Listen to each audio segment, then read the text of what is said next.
What is up, humans of the cardboard? Welcome back to Just Nuts, guys. Today we are looking at a card that came out a little while ago. It's a very interesting search card that searches actually pretty generic stuff in the game of Yu-Gi-Oh! So we're going to be talking about that, all the best targets that are out right now, and we should be getting this card hopefully in Brothers of Legend. It looks like a lot of Animation Chronicle stuff will end up in there, so if this is in there, this could be one of the more chasey cards because it does search some pretty crazy stuff, and we'll get into that today. Also, sorry I look kind of like a bum, haven't showered today, but I promise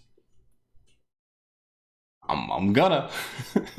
All right, let's get into this thing. Let's start off by reading our new card, Piri Rice Map. This got actually revealed a couple months ago, but I never made like a full-on video with it talking about all the targets we have right now.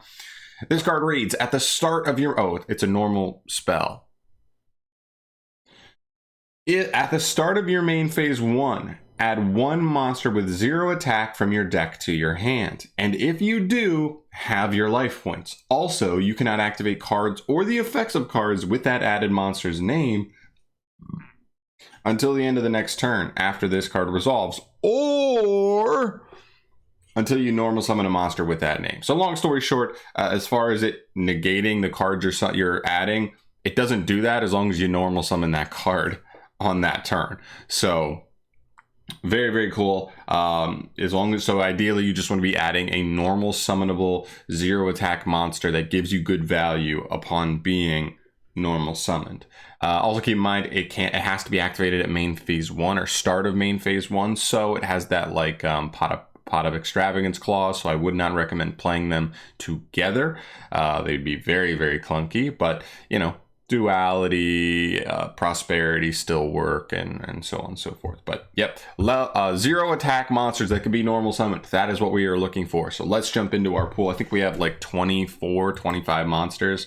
Starting off here, nothing too crazy with this one. Absolute King Backjack. I guess if you're playing like a crazy trap strategy, this card's not bad. But to be honest, when you look at something like Trap BA, which is like the premier deck that plays this card, like you don't want to draw it. So I don't think this is the biggest one in the world, but I do think it's a pretty good card. You can still like normal summon it, link it off, and then get its effects to trigger to set it up, and that's not always the worst thing in the world at the very least.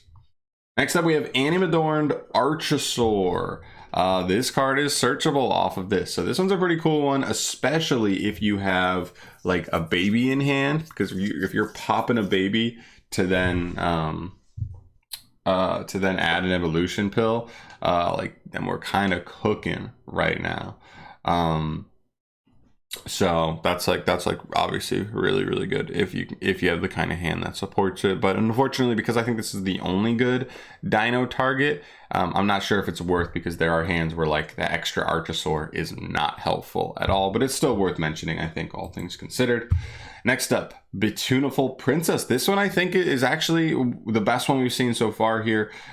This card is essentially Lone Fire. It banishes itself to special summon a level 4 lore fish, something like Buzzsaw Shark. Buzzsaw Shark is a 1-card Bahamut Toad play, or you can make the new Crag in rank 4 we're going to get, hopefully in the same set as this new spell card. And this card becomes searchable there. So nice.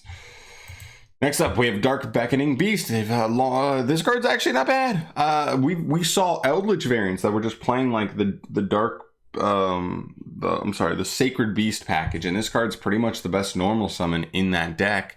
And now it's searchable, so you know, that actually could be a thing potentially. I'm thinking like, what if you still play that Eldritch variant, but now you just have 3 more copies that search your best starter? Maybe a little more consistency. Not too terrible. Next up, Despion Comedy. This one is definitely sus, I will say. So this one doesn't really do anything being normal summoned, but it is a Despion card, which means like in a Despion deck, if you just need a fusion material, this card is searchable off of Piri Rice Map. And maybe you play a kind of deck where you have a searchable normal summon, but also have this card if you just need a Despion material, and you can kind of make it work. I don't expect it to be amazing, but I figure it was worth noting. Fusion decks can sometimes just need material. They don't need anything fancy. Next up, we have Disciple of Nephthys. This card's, you know, for a Nephthys, it's probably their best main deck monster. Destroys a card in hand, then adds a Nephthys monster from deck to hand. And then on the next standby phase, after this card was destroyed by card effect, you can add a Nephthys spell or trap from deck to hand. So it's a double searcher, but it is kind of slower. So still 0 attack though, and still the best like starter in the deck. So cool, worth mentioning. Dotscaper, not really much of a starter, but I will say this card is a 1-card access code. You just go normal summon, link it off for a link 1, it'll summon itself back, make Splash Mage, revive the Dotscaper, make transcode, revive the Splash Mage, and boom, you've got yourself 4 link materials or a transcode pointing at a Splash Mage. It's pretty good value off of like just a normal summon this, so we'll take that. FA Auto Navigator. Listen, FAs are hot, steamy poo, but Auto Navigator is actually a pretty insane card. A lot of archetypes wish they had a card as good as Navigator. But nonetheless, if you like FAs, it gets more consistent with this. Just another 3 of you can search your best starter. Very cool.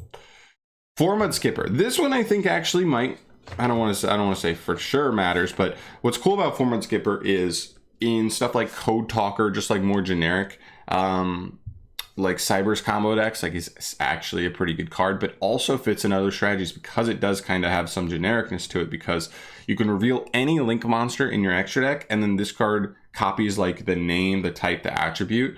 And so then you can link this into I don't want to say out of archetype, but an in archetype card. Like Crusadia has played this in the past, because you just reveal one of the Crusadia links, and then you can link this into Magius, which will then get you a search for a level 5 or higher Cybers. So pretty good. I think this is actually one of the better targets here. I believe it's a 1-card combo in certain decks, which you cannot sleep on. It's a 1-card access code, same way that Dotscaper is, but with a higher ceiling for sure. So very, very cool. Could be an interesting card being searchable via this card. Next up, we have Glow Up Bloom. This one's another weird one, almost like Backjack. Like, you almost don't even want to draw this card, but if you're playing a really pure list, like maybe it is better to draw this card, because when this card's sent to the graveyard, you can banish it to just add a level 5 or higher zombie. But if Zombie World's in the field zone, you could summon it straight from deck. So if you were able to open it with the Zombie World, you would be able to go straight for a Ballard Rock out the gate, which is pretty cool, onto the field. But it's still not bad. It's still a search. It's still a +1. So being searchable that way could actually come up. Who knows?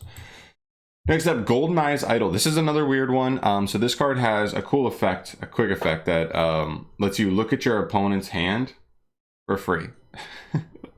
That's it. It just says like, look at your opponent's hand. It doesn't really do too much else after. I mean, I guess if you're playing like a legit, like pure Odd Eyes Restrict, a pure, or not Odd Eyes, a pure Eyes Restrict or a pure Relinquish deck, whatever you want to call it, then this card has extra value. But for the most part, this card is like search this, normal summon it, look at the opponent's hand for free, and then try and like do whatever else you're trying to do and whatever stupid strategy you're playing that you just look at your opponent's hand. But that is still interesting to have a free peek at the opponent's entire hand is kind of crazy. Infinite Track Harvester. I don't think this deck necessarily needs it, because they have like 3 heavy forward, which searches this card. They have 3 of the Infinite Track search card that can get the Metal Cruncher. So like seeing a starter is not hard for them, but if they really wanted to max out for it, they could. I just wouldn't necessarily recommend it for them, but it's a good target. Except with Nightmare Corruptor Ibly. This one kind of goes in the same vein as Format Skipper, especially in the context of like a pure Code Talker. We've seen that like their best variants are these combo variants that go through Ibly. And so you're attempting to Ibly lock your opponent while also setting up at least 1 Firewall bounce, maybe a Tri-Gate Wizard, and potentially something else, or just like extra protection. Oh, maybe a Signet Conflict on top of that. And so Ibly being searchable is pretty cool, especially because Skipper and Ibly do tend to be played in those lists together. So having them both available is really nice, because like Ibly's not a great extender, but if you have extenders with it, it's phenomenal, because you're going to be able to Ibly lock them while still having like other ways to extend and get a board presence on your side. Whereas if you don't have access to like a lot of extenders, Format Skipper is a 1-card combo. So like you just gotta like, you just grab Formula Skipper in that instance, and it like works out either way for you, and that definitely works. So very cool. Next up, Cosmo Tin Can. We know Cosmos aren't that crazy, but they are insanely bricky. Holy shnikes. So getting 3 more copies of a card that can search Tin Can is actually pretty helpful. I think they'll take that all day. Magician Souls. This one is a yes and a no for me. You cannot use its summoning effect, right? Yeah, it's an activated effect, which stinks. But you can just normal summon this and then send 2 Speller Traps to the grave to just like to draw 2. So you can still do that at the very least. It's not great, but it's something. So yeah, whoa, I wanted to mention it. Mechlord Nucleus Infinity Core. This card isn't crazy, but it is a searcher. On normal or special, it adds a Mechlord Speller Trap from deck to hand. I don't think any of them are particularly amazing, but okay. Also, if it's a Strawlight card effect, it summons a Mechlord Emperor straight from the hand or deck, which is kind of cool. So it's actually not a bad card. Honestly, I think you could try and build around this for sure, but still not bad. Consistency, woo woo. Next up is Mixeroid. I actually just made a video talking kind of about the Roids and how they actually have like a couple of pretty cool cards. One of which is this. It's essentially Lone Fire Blossom for Roids. It tributes any machine to special summon a non-wind Roid straight from the deck, and it can like cheat out its own the Roid fusion monsters by like banishing machines from grave. So very, very actually I think powerful card. It just doesn't have 1, a fusion monster that's worth summoning yet, and 2, main deck monsters that are worth tributing to Lone Fire out. But if they gave them another wave of support, you know, if they gave them a structure deck, or you know, a legend, not a legendary, legendary duelist slot, and gave him, you know, another 7, 8 cards, whatever they want to give him, I think they could try and do something. But still a card to keep an eye on for sure, and it's searchable here, so gotta love it. Next up is Nalia, the Ogdoadic Remnant. This is a fine one. The problem with Ogdoadics is like they don't really have a huge payoff for spell and trap searches. So like, yes, you're searching a Rhoda or a Stratos theoretically, but just like the search targets are not great unless you already have your graveyard filled up and you can search the revival spell. It's not really good. Very much good stuff. Rika Petal. This one is awesome because like the deck already has cards that search this, but they have like an in-archetype Rhoda. So that means you could use the map to search this, and you could use the in-archetype Rhoda to search like an extender piece, because the 2-card combos get you like 2 interruptions plus a follow-up. The 1-card combos get you 1 interruption plus a follow-up. So I like that the ceiling like increases if you just see them together. Not bad at all. So very cool there. I like that a lot. Next up is Super Quantal Fairy Alphen. This card's actually kind of crazy. If you actually go and look at Super Quantals, they do some pretty crazy stuff, making their boss monsters like insane. It's really hard to beat. But yeah, this card's pretty good, right? Just summons a Quantal straight from deck. So, you know, how could you hate it? How could you hate it? Weather Painter Snow, best starter in Weather Painters, but again, this is just one of those archetypes where you're like, it needs help. But consistency is definitely welcome, I will say, because this is by far the best card you can open in the deck, because it is like at least like a 1-card +2. It is a little slower. The deck is very slow. The deck has 0 interruption, but if it did, we actually might be looking at something kind of interesting for sure. If the deck got like a legit like trap, like continuous trap that was like an interruption every turn, then this deck would become a lot more interesting to me, because it like snowballs, like, well, pun intended, like crazy. But yep, that's a cool one. And I think this is the last. No, there's one more after this. Zodiac, maybe 2.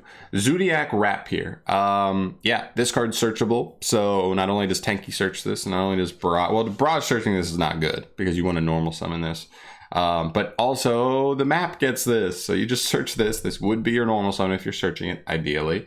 And yeah, so just extra consistency for Zodiac getting to their Rapiers is very, very nice, especially since it's still at 1.